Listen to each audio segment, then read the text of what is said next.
Some days I just drink water and mind my business.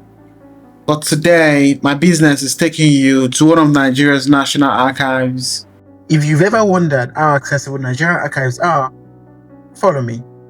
I think I have an answer for you. Archives are often described as places where history lives, but they also tell us something about the present. Today, I came to the National Archives in Ibadan with Emmanuel, Sunday Onuche, a member of the Research Advisory Group for my Liver Hume Early Career Fellowship. Emmanuel traveled from Ogun State, where he teaches in a special school as a Teach for Nigeria Fellow, the first blind person to join the fellowship. He is also a Mandela Washington Fellow and a Legislative Mentorship Initiative Fellow. I call him my 3-star general. Emmanuel and I share two passions. The first is transforming higher education in Nigeria so that persons with disabilities can participate fully. The second is supporting more disabled researchers to lead research themselves. This was Emmanuel's first visit to an archive. I met him at the University of Ibadan, and together we took a keke along Aberdeen Road to the National Archives. When we arrived, I introduced him to the archivist and asked whether he could join me in the reading room. The building itself immediately raised questions, a lot of questions. A wheelchair user would struggle to enter or even move around independently. For a blind researcher, there were different barriers waiting for them inside. The archivists, however, were incredibly welcoming. They explained how the archive works, how researchers request documents, and what materials are available. Their kindness reminded me that accessibility is not only about buildings, it is also relational. Sometimes it depends on how willing people are to adapt a space so that it works for you.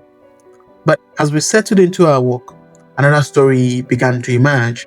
I showed Emmanuel how researchers use the finding aids, search for collections, request files, and document archival materials. Then we talked about what these systems assume. The finding aids assume you can see. The catalogs assume you can read printed text. The building assumes you can move through it without physical barriers. For Emmanuel to conduct archival research independently would be almost impossible without another researcher beside him, and it made us wonder, how many blind researchers have ever worked in this archive? Perhaps very few, perhaps none. And this is what I mean by disabling by design.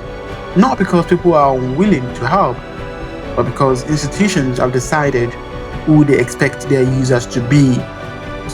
As Sarah Ahmed reminds us, that institutions are like well-worn garments. They become shaped by the bodies that wear them most often and fit those bodies more comfortably over time. Those whose bodies are considered unusual have to work much harder simply to fit.